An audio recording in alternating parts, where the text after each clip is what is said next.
आप देख रहे हैं देश news network, India number 1 network. भारतीयों तो मैं सभी मीडिया के बंधुओं का मैं हार्दिक अभिनंदन करता हूं और भारतीय जननायक पार्टी की ओर से, परिवार की ओर से आप सभी का डाउन कर दीजिए इसको। सभी का बहुत बहुत अभिनंदन है, पत्रकार साथियों का। और मैं तहे दिल से आपका आभार व्यक्त करता हूं कि आप लोगों ने अपने महत्वपूर्ण समयों में से निकाल करके भारतीय जननायक पार्टी को कवर करने का काम किया है। इसके लिए विशेष बधाई है और धन्यवाद है आप लोगों का। जी, राइट टू प्रॉमिस के बारे में बताइएगा सर। राइट टू प्रॉमिस एक बहुत महत्वपूर्ण अधिकार है और बहुत महत्वपूर्ण कानून है। अभी आज़ादी के बाद 76 वर्षों के बाद जनता को पहले बार मिलने की तैयारी हो रही है। अभी तक नेता, मंत्री, अधिकारी या सांसद जितने भी प्रॉमिसेस करते थे और उस वादे को पूरा नहीं कर पाते थे, ऐसे में जनता को ठग करके और अपना वोट ले लेते थे। अब जनता को पहली बार ये राइट्स मिलने जा रहा है आरटीपी के माध्यम से, और अब वादा किया तो निभाना पड़ेगा, नहीं तो जेल जाना पड़ेगा और साथ में कुर्सी गंवाना पड़ेगा। जिसके लिए हम लोगों ने माननीय सुप्रीम कोर्ट में, सर्वोच्च न्यायालय में हम लोगों ने एक जनहित याचिका दाखिल किया है, जिसका PIL नंबर है 3507/2019। माननीय सर्वोच्च न्यायालय में हम लोगों ने एक आरटीपी नाम से जनहित याचिका दाखिल किया है। अब वादे को पूरा कराने का कानूनी अधिकार की मांग हो रही है। अब जितने भी सांसद, विधायक या नेता या पॉलिटिकल पार्टी हैं, अब वो उतने ही वादे कर पाएंगे जितना वो निभा पाएंगे। अगर नहीं निभा पाते हैं और उस वादे को नहीं पूरा कर पाते हैं, ऐसी स्थिति में उनकी सदस्यता रद्द होगी, उनकी पार्टी की मान्यता रद्द होगा और 10 वर्षों के लिए चुनाव लड़ने पे प्रतिबंध लगेगा। इसके साथ ही यह एक ऐसा अधिकार होगा जो वोटर को सीधे तौर पे मिलेगा और नेता या मंत्री या अधिकारी से पूछने का काम करेगा। ये इसके साथ साथ जितने भी पॉलिटिकल पार्टी घोषणा पत्र, मैनिफेस्टो या वादा पत्र या निभाएंगे पत्र जारी करते हैं, अब उनको स्टैम्प पेपर पे लिख के देना होगा। अगर वो नहीं देते हैं तो कोई भी आम जनमानस रिटर्निंग ऑफिसर के यहाँ जाकर के अपना प्रत्यावेदन दे करके उनकी सदस्यता रद्द करा सकता है और उनपे अभियोजन चलाने के लिए वाद दायर कर सकता है। ये कानून अभी बन गया है या बनने वाला है? नहीं, अभी माननीय सर्वोच्च न्यायालय में विचाराधीन है। हम लोगों ने जनहित याचिका दाखिल कर दिया और इस पे माननीय सुप्रीम कोर्ट ने सो मोटो भी ले लिया। अभी आपने 26 जनवरी को देखा होगा अखबारों के माध्यम से और आप लोगों के टेलीविजन के माध्यम से भी देखने को मिला होगा। इसमें सो मोटो में कहा है कि मुफ्त के वादे पे अगर आप लोक लुभावने वादे करते हैं, ऐसी स्थिति में क्यों न पार्टियों की मान्यता रद्द कर दिया जाए। और इसमें 4 हफ्ते का समय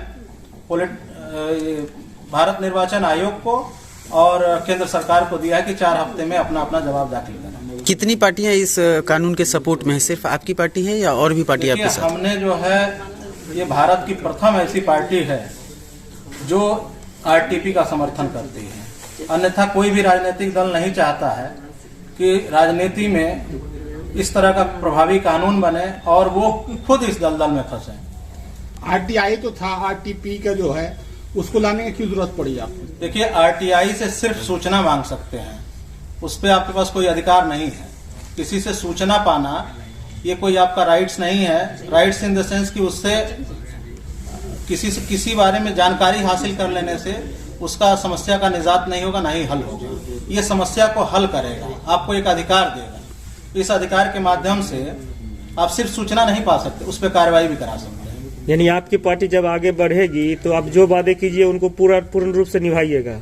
निश्चित तौर पे हम उतना ही वादा करेंगे जितना निभा पाएंगे और जितना कर पाएंगे। कोई जरूरत नहीं है कि हम 400 वादे करें, 300 वादे करें या 60 पेज का मैनिफेस्टो जारी करें। हम 10 ही करेंगे, लेकिन जितना कहेंगे उसको हर हाल में पूरा करेंगे। भारतीय जननायक पार्टी अभी भारत के कितने राज्यों में सक्रिय है? देखिए, हम लोग छोटे बड़े मिलाकर के 11 राज्यों में अपने उपस्थिति दर्ज करा चुके हैं। और आप लोगों को शायद इसका नोटिस आप लोगों ने नहीं लिया होगा। बिहार के लोकसभा कुछ सीटों पे भी हम लोगों ने चुनाव लड़ने का काम किया था और विधानसभा सीटों पर भी हम लोगों ने चुनाव लड़ने का काम किया। और ये आधिकारिक तौर पे मैं कहना चाहता हूँ कि लोक जनशक्ति पार्टी के पैरेलल हमको वोट मिले थे, लोगों का समर्थन और प्यार मिला था। कुछ सीटों का आप भारत निर्वाचन आयोग की वेबसाइट से जाकर के सर्च कर सकते हैं। जैसे भोरे विधानसभा है, वहाँ पर 200-400 वोटों से हमारा उनका अंतराल रहा है और इस तरीके से जनता का प्यार आरटीपी के प्रति मिल रहा है। और हम लोगों का नारा है, अब कोई सताए तो हमें बताएं। अगर किसी को कोई प्रॉब्लम है तहसील स्तर पे, थाने स्तर पे या शासन स्तर पे, तो हमारे पार्टी के पदाधिकारियों से और हमारे पार्टी के नेताओं से संपर्क कर सकता है और वो जा करके हमारे पार्टी की वेबसाइट के माध्यम से और सूचना तंत्र के माध्यम से हमें सीधे पत्र लिख सकता है और अपनी समस्या को हमको बता सकता है।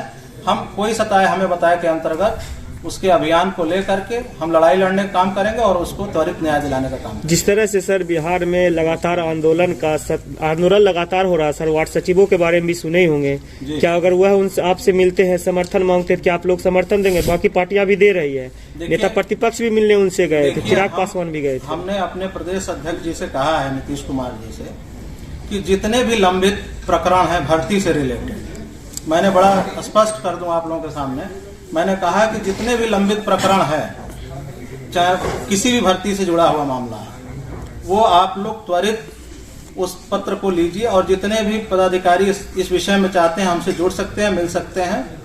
हम हर एक युवाओं के साथ हैं, हम हर उस बेरोजगार के साथ हैं जिसके साथ न्याय नहीं हो रहा है, उसको न्याय दिलाने के लिए हम कटिबद्ध हैं, प्रतिबद्ध हैं और निश्चित तौर पे हम उनके पदाधिकारी अगर हम लोग के संपर्क में आते हैं, हमसे संपर्क करते हैं, तो निश्चित उस अभियान को हम लोग तेज करेंगे और इस पे मुख्यमंत्री जी से घेराव करके पूछने का काम करेंगे। सर, आपकी पार्टी क्या इमरती के चुनाव में भी सर लड़ेगी सर? देखिए, हम राजनीतिक पार्टी होने के नाते हम हर एक पार्टी की अपनी नैतिक जिम्मेदारी होती है और उसकी रणनीति होती है।